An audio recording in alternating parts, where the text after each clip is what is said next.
હું તમને કૃષ્ણ ભગવાનનું જીવન એ એટલા દુઃખમય કેમ એટલું સરળ જીવી ગયા, એટલું સરળ કેવી રીતે બનાવી દીધું એ કહેવા માંગુ છું. હું સમજાવવા માંગુ છું, પણ જો તમે આ વિડીયોમાં જાણ્યા કરો તો કૃષ્ણ ભગવાનના બધા રહસ્યો, બધા ચરિત્ર મારાથી બની શકે એટલા શબ્દોમાં તમને સમજાવવા માંગુ છું કે કેવી રીતે કૃષ્ણ જીવન ને આપણા જીવનનો તાલમેલ છે. બધાથી મોટું રહસ્ય એ કે કૃષ્ણ ત્યાગ નથી શીખવતા, એ સ્વીકાર કરવાનું શીખવે છે, સ્વીકાર શીખવે છે. આપણને જીવન ત્યાગી દેવાનું મન થાય, વ્યવહાર ત્યાગી દેવાનું મન થાય, અને ક્યારેક તો ઘર છોડીને ઘરનો ત્યાગ કરવાનું મન થાય. પણ કૃષ્ણ ભગવાન કહે છે કે છોડો નહીં, જીવનમાં ઉતરી જાઓ.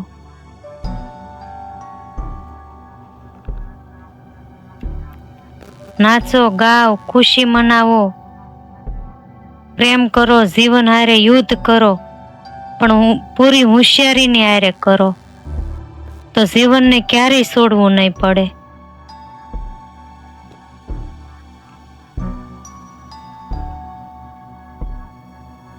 કૃષ્ણ સંન્યાસી નથી, એ રાજમહેલમાં છે. 16,108 સ્ત્રીની વચ્ચે છે, સંગીતમાં છે, જીવનમાં છે,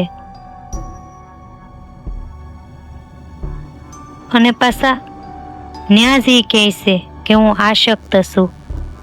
એ જ રહસ્ય છે. બધા જ રંગમાં રંગાયેલા છે, છતાંય પોતાનો મહત્વ બતાવવાની કોઈ ઈચ્છા નથી, ત્યારે એ ભગવાન બની ગયા. કર્મમાં ડૂબેલા રહો પણ કરતા ન બનો, કાર્ય કરો પણ અહંકાર ન કરો. 99% લોકો નથી સમજતા કૃષ્ણના રહસ્યને. કૃષ્ણને સાંભળ્યા બહુ, જોયા બહુ, પણ એના રહસ્ય નહીં. એટલે જ તે કાં તો એ સંસાર છોડવા માંગે છે, અને કાં તો સંસારમાં ડૂબીને ખુદને ભૂલી જાય છે. વચ્ચેનો માર્ગ ઈ કે કૃષ્ણ કહે છે કે તમે સંસારમાં રહો પણ સંસાર તમારી અંદર નો આવે, એ ધ્યાન રાખો. જ્યારે આ સમજાઈ જાય ને ત્યારે કૃષ્ણ દૂર નથી રહેતા. તમારા બધા શ્વાસમાં મુરલી વાગે છે, અને જીવન એક મધુર ધૂન બની જાય છે.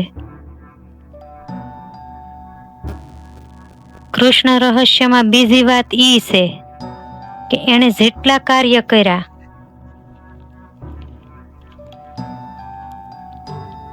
એ પૂર્ણ થયા પહેલા કોઈને નથી કીધા, ક્યારેય કોઈને એના કાર્યની ભણકે નથી થવા દીધી.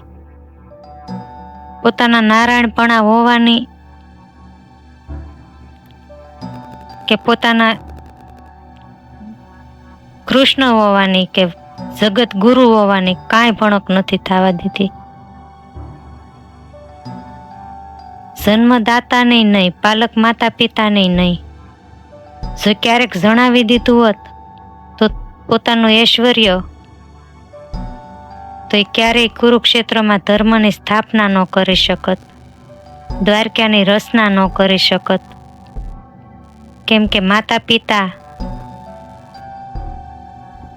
આંચલથી બાંધી દેતે એને, અને વૃંદાવનવાસી ને ગોકુળવાસી બધા એને ક્યાંય ન જવા દેત. એને તો બધા પ્રેમને વશ કરી લેત, મજબૂર કરી લેત, ગમે એ ઉપાયો ગોતીને એને જવા ન દેત. અને એના કોઈ ભગીરથ કાર્ય અત્યારે આપણી વચ્ચે ન હોત. જોકે એ તો ભગવાન હતા, કોઈના બંધનમાં ન આવે, પણ તોય મનુષ્યનો અવતાર હતા. એને બહુ મુશ્કેલ પડી જાત. અને આપણે મનુષ્ય જ છીએ, પણ એ તો ભગવાન હતા એટલે એ બધું કરી શક્યા. અને આપણે આપણા કાર્ય કોઈના પ્રેમની ઝાળમાં તો ન જ અટકે, પણ લોકોની ઈર્ષ્યાના કાવતરામાં જરૂર અટકી જાહે. તો કહેવાનો અર્થ કે ભગવાને પોતાની યોજના જાહેર નહોતી કરી, તો આપણે તે કાંઈક યોજના કરીએ ત્યારે આમ પરિણામ આવ્યા પહેલા થોડાક સ્થિર થઈ જાય.